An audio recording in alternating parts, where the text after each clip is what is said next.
Cisco show. My name's Stan Husky. I'm filling in for Hank while he's recuperating a little bit. But seriously, let's face it, nobody can actually fill in for Hank Cisco. But I'm doing my best. Wish you well, Hank. Get well soon. We have an interesting show today. Any parents out there, or new parents out there, are going to be going to find this very interesting. We have with us today Heather DeRafelo and Tessi Ruiz. Yes. Ladies, thank you very much for joining us today. You're both with Nurse Family Partnership at Einstein Medical Center, Montgomery. But I was looking at the notes here a little bit, and you're actually over off of Powell Street at the Carabots building. Correct. Okay. Well, why don't we start out with Heather? Why don't we start out with you, since your name is first here on the list here, and tell us a little bit about the Nurse Family Partnership and what it's all about. Sure. The Nurse Family Partnership is a really unique program for first-time moms and families, and it focuses on serving them in their first 1,000 days of life of their pregnancy and then the birth of their child.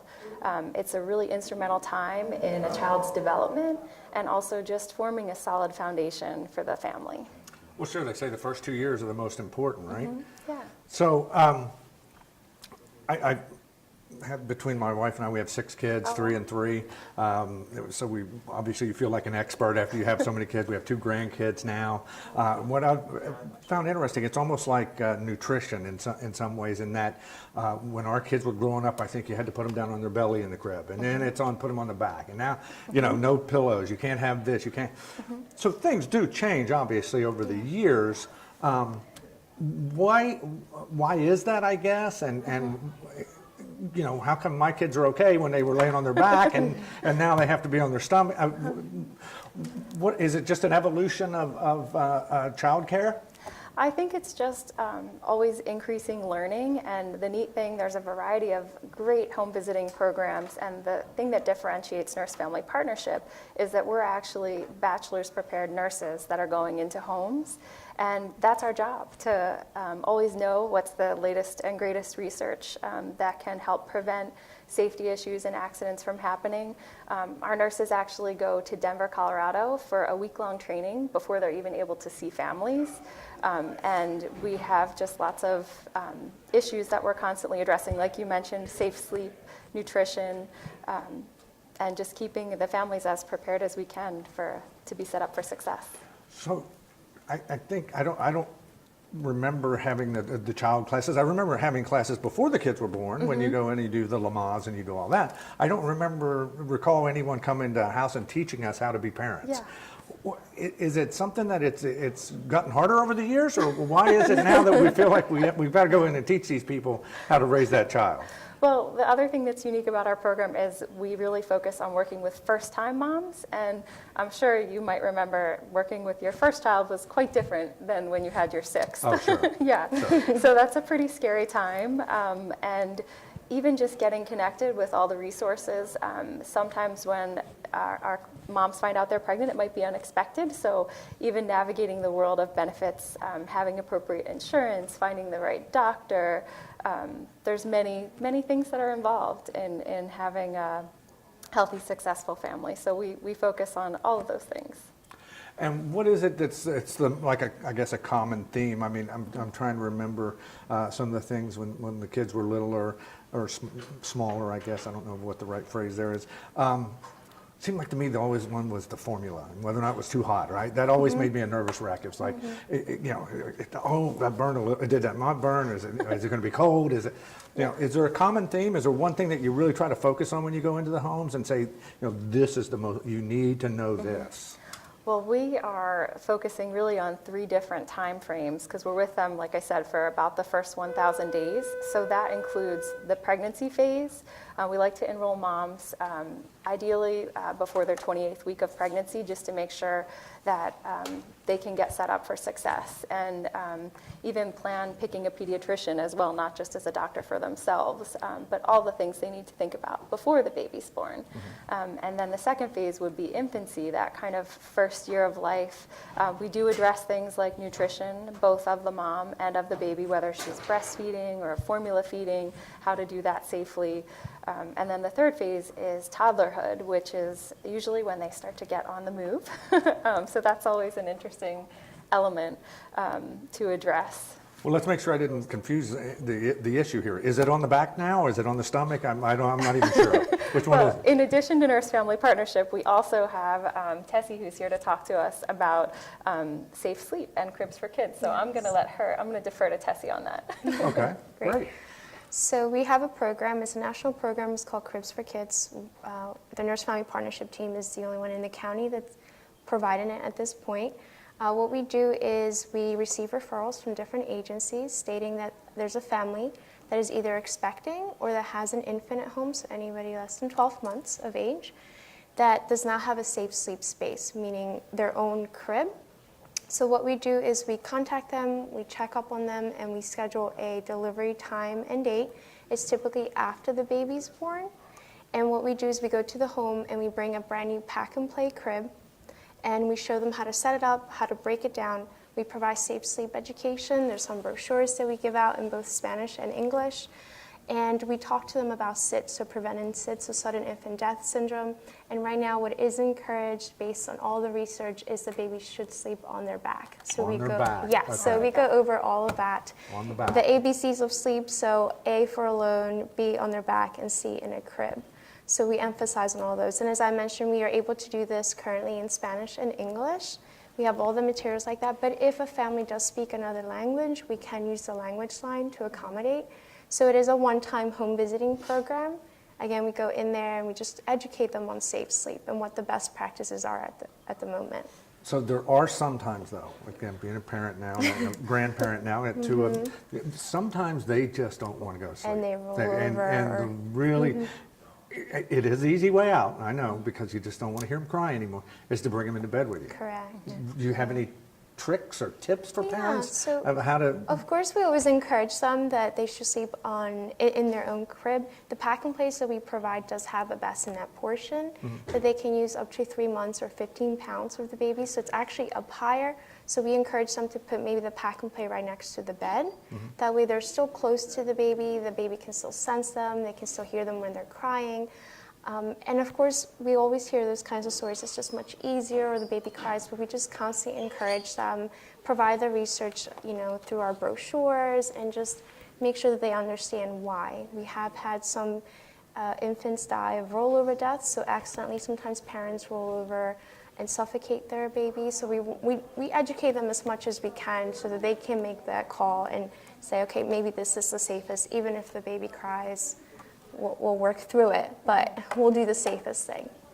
And I like the idea of that, bring it closer to the bed. Yes. And a lot of parents, the child could be in A different probably is in room. another room. Yes. So and that makes it tough, especially if you have one of those monitors now where you can see them. And you're like, oh, Technology man. is great. I want to go in there. You want to go in there, but it is the best. We try to let them cry it out and try to let them fall back to sleep. Yeah. And there's another thing that can help, which is newer. I don't know when this changed exactly, but pacifiers are now shown to reduce sudden infant death as well. So we don't want extra blankets or any extra toys or anything in the crib. We're not going to have any blankets, are we? No. No blankets, no pillows? No. Right. I can Nothing remember at all. tucking my kids in and putting pillows on the side and trying to get them to not roll up.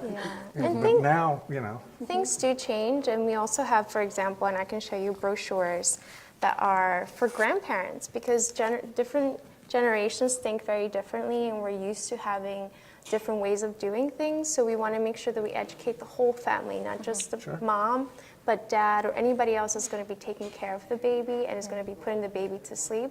That research now shows that maybe we should be doing it a different way, and this is the safest way. Yeah, and like I said, a lot of kids and grandkids now, you feel like you know it all. but you really don't. And there's always something that you could do a little bit better, and think back on it and think, I gave my kid pillows, probably shouldn't have done that, But so tell us a little more about the program and how parents can reach out to you. How do they get involved? Who's eligible? Who can come to you for your services? Great. Well, through all of our programs, they can get in touch with us. We have a general email, which is nfpprograms@einstein.edu. And then we also have a general phone number, and they can find out about our Nurse Family Partnership, our Cribs for Kids, as well as any community presentations just by calling. It's 484-622-3637. And then they can get to us. And who is eligible for your program? So for our presentations and Cribs for Kids, those are all families in the Montgomery County. They just have to be residents. And as Tessi mentioned, for Cribs, under age 1 year. And then all of our families also to qualify for Nurse Family Partnership need to be first-time moms within the second trimester or before 28 weeks of pregnancy, and then also need to qualify for WIC, which is Women, Infant, and Child Nutrition Program. So that's how they would qualify. And they can call us or email us, and we have lots of referral forms across the community. Specifically also for Cribs, that's a little bit different, if you want to mention that. So with the Cribs for Kids program, we do need a referral from an agency. So we have a lot of partnerships throughout the county. So a lot of these agencies, it could be at a doctor's office, it could be a church, it could be a social services organization. They can just send us a referral, and if they don't have a referral, we have not connected with them yet, they can always just reach out to us and we'll work through through the process. Yeah. So I think I heard you say earlier that you try to first-time moms is kind of your goal, and I agree. I don't know if we said it off camera or we said it on camera about the first one is completely different from the second one, and then the third one. By then it's like, yeah, you can eat that. Don't worry about it. Go ahead. It's good. Just go on. But so let's say a first-time mom does reach out to you, and they're nervous. They're going to be a mommy for the first time. Try to walk us through what that first time visit, because that's probably the most nerve-wracking, is the first time that someone comes and starts talking to them about what you're trying to get them in pregnancy, but I would imagine you don't always do. Sometimes the child's already been born? Specifically to participate in our program, we do have to have them enrolled in pregnancy, but as I mentioned, there's other home visiting programs in the county actually that we could refer them to if we miss them in that small window. Okay, so a mom has now called you. She's 7 months pregnant, six months pregnant. What's that visit like? Yeah, well, we usually receive her information, and then we pick out a nurse who will be working directly with her, and that nurse calls the mom directly and kind of finds out a little bit about her situation, what's the best time of day, what's the most comfortable and convenient location. If a mom's nervous to bring us into her home, we're strangers, we acknowledge that. We could meet somewhere else. We could meet at McDonald's. We could meet at her doctor's office, wherever she's comfortable. And really, it's up to the mom. Our program is family focused, but we really want to empower the mom to choose who's at the visits. If she feels more comfortable with a parent there or a partner there or a girlfriend, we welcome that because we realize that that's the support network that's going to be there when we're not. So we just come, we share information about the program. We have a variety of formats, brochures, YouTube videos, and help her decide if this is something that she's interested in, and just understand the benefits, how we can support her in pregnancy, infancy, and toddlerhood, and make sure it's a good match for her, and then we'll sign her up. And I like that you're going to meet her at McDonald's. So you start on that good nutrition track right away, right? Not Salad Works. You're not meeting them at Salad Works. You're going to meet them at McDonald's. Wherever she likes to go. And it might be a place of employment. It might be when she's on break. We're flexible. That's all that I mean. Salad Works might be a little better. Let's meet at Starbucks. We'll get them on the coffee right away. Get them moving quickly. So how do you two work together? Like you're the nursing end of it, and you're the outreach. The outreach part of it. And what is? Tell me a little bit more about the outreach, maybe, and I'll figure out how that connects. Sure. So there's 2 of us at the moment, and what we do is we work throughout the community by collaborating with organizations. So we contact places and we say, hey, this is the program that we have. How can we connect with you? How can we refer to each other in some cases? So we are looking for community partners at all times to know about our program, to send families our way. And we also provide other program and other presentations. So we have an infant CPR training that we provide, as well as a safe sleep presentation. So we partner with agencies and we go and we talk to their parents. And we have hosted some even at the public library here in Norristown. And we just are kind of connecting other organizations to our program. Well, you said earlier, we talked a little bit earlier off camera about you coming over to Secate, which is in Yeah. our building, which I'll give a plug to the Center Theater. Again, just because we just went through our rehab and we're trying to get new people out. But you do outreach there as well, and that's a thriving program. I mean, my goodness, he had to come to our building because he ran out of space at his Ran old out of building. space, We're talking about Obed. And I think he's almost outgrowing us, and we're a Yeah. 4-story building. So, you know, he's got kids downstairs doing photography in one of our other rooms, and I think they do exercise in another room. So they're growing, and you do a little outreach there. What do you do with them? Well, I personally I volunteer there, so I work with the youth and I coach soccer. And I also help facilitate a girls empowerment group. Okay. And I run a book club there. So, Okay. and I have brought in the past programs and information on what we do. So that's your volunteer work. That's That is not my connected with volunteer this. work. Not necessarily, but we can bring information, and I have brought information for that. Yeah. Well, of course For you if there are do. any parents, there's Yeah, parents there that absolutely. have babies. Yeah. Right, right. And because we can offer these things in Spanish, so like our infant CPR training, our safe sleep presentations can be offered as well in Spanish. And we have collaborated with agencies such as Catholic Social Services and Maternity Care Coalition here in Norristown that do have parenting classes in Spanish for Spanish-speaking families. So we have partnered with them and done these presentations with them that way. Yeah, the growth of the Hispanic population is obvious in the Norristown area. That really doesn't matter. Kids are kids, and Kids are kids, yeah. it doesn't. You got to teach the moms regardless. But again, it kind of new to me in the teaching part of it, because we just kind of did it, I guess, or the grandparent came in and kind of really pretty much showed you what was going on and what you're supposed to be doing. But again, it doesn't matter how smart you think you are. You can always learn something new. And I know you have some books in front of you as well. Yeah, so these are just some of the books that we give away when we do our crib deliveries. So we have it again in Spanish and in English. We provide a brand new crib sheet for the mattress, as well as we partner with an agency called Project Linus, and they are volunteers that knit blankets, and they donate them to us, and we bring these to our crib deliveries, and we encourage these to be used during tummy time. So they're really nice knitted blankets. And we bring brochures That's absolutely a as gorgeous well. little blanket. Was that handmade by someone? Yes, so they're all handmade. Again, it's the organization is called Project Linus. Can you hold that up for the Sure. just that part right there? Yeah, hold that up for a little bit. Project Linus, is that a Montgomery County program? Yes, I believe so. But from what I know, they deliver around the area to other hospitals as well. But I'm not sure. They may also be in other surrounding counties. So you don't have like a room full of grandmothers sitting around? No. We All right. contact them, and they're so generous, and they're always sending us. So we just kind of say, we're running out. Can you bring us some? And they drop it off. Yeah. Yeah, very nice, very Yes. nice. What was the other one? That was a. These are just like a little kit. It does have a thermometer. So one of the topics that we discuss during our crib deliveries is overheating, because if a baby is overheating, it does increase the risk of SIDS, so sudden infant death syndrome. So this has a little thermometer, and it's just information like the ABCs of sleep, the sleeping sack. The sleeping sacks are really good for sleeping, of course, because we encourage no blankets.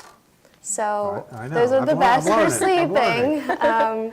So these are just kind of things that we encourage to They're a have. wearable blanket that will basically stay put on the baby, Put. so it Right. can't go over their face and block their airway or anything like that. I know she called it a sleeping sack. Uh-huh. That's kind of new as well. Yeah. I just remember the onesie and Yeah. putting the kids in the crib. You have some stuff in front of you, so I've got some you stuff guys too, have, you sure. brought a small store. I like this. This is good. Well, this water bottle is to represent the mom in pregnancy because we address things like hydration and nutrition and just even caffeine you mentioned, certain things, foods to avoid in That's pregnancy. bad, right? Caffeine is bad. A little bit is okay, moderation. Not so much with the new energy drinks and all the craziness that's out there, but some people really like those and they're a part of their regular diet and lifestyle. So just to come to an understanding of what would be the most healthy of choices. So we support moms through that. We also help moms plan before having the baby if they're going to breastfeed or bottle feed and how to do that healthfully and safely. Again, this is a thermometer. It could be used either for mom or for baby. And then kind of moving into the baby phase, we really focus on development and milestones. When should the baby be able to roll over? When should they be able to sit up and just move around and do different things? So we also have some educational books. This is Colors and Shapes. And then when they do start moving, we have some of the ways to keep the baby safe. These are outlet covers because Sure. little fingers can be curious, cabinets, ways to keep the doors closed, door covers. And we actually, in a visit, can walk around and identify things that could be unsafe and help the mom target those and plan ways to make the environment better for her and the baby. Sure. Yeah. No sharp knives. You don't do. We try to avoid those. Why you said? I'll go back to the thermometer. You said one for baby and one for mom. Well, this can be used either for baby or for mom. This one can be used both ways. There's a variety of types of thermometers. I'm talking about for taking a temperature. Yes. Oh, okay. Yes. Okay. Yes. So this is the best story that I have for you. So, and you're right. It's the first child. So the first child, I take him outside and I put him down in the grass because I'm painting some trim on the house, right? And we had the black and white toys. I forget what they were called, but everything was black and white. It was, and that was encouraging something. Vision.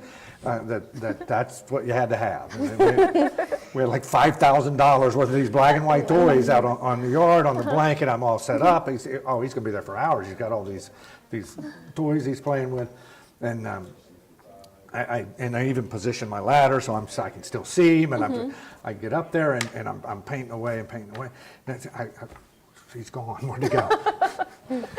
Move quickly. He had crawled up onto the porch and was playing with a empty water bottle, the 5-gallon jug water bottle. I mean, so I learned a quick lesson right then. You don't need the $5,000 worth of toys because they're going to play with whatever they want to play with. So I would like to leave you with, is there a new toy out there that is really good for the kids, that really encourages their thought process? Oh, wow. Well, a lot of that depends. Discovery toys were huge, I know that. It depends on the age of the child because, sure. Really, you did kind of hit the nail on the head with things that are black and white and contrasting in color and red or orange. Early on, those are really basic things that babies like to look at, but it varies so much depending upon their developmental stage. So that's something we talk about with the moms is, how do you know? How do you know when they're ready to pick that next toy? When they're walking, a push toy can be helpful, but if you introduce that too soon, it's unsafe. So Right. I can't give you one. I apologize. No, I recommend the large 5-gallon empty plastic water bottle. We should keep that in They love mind. that. Yeah, they love those. Well, ladies, you. thank you so much for being on today. I learned a lot. As always, you got to keep learning in life, so I appreciate you coming on. Thank you so much for having us. Yeah. Thank you. And thank you for watching. And as always, I'll sign off with keep bobbing and weaving.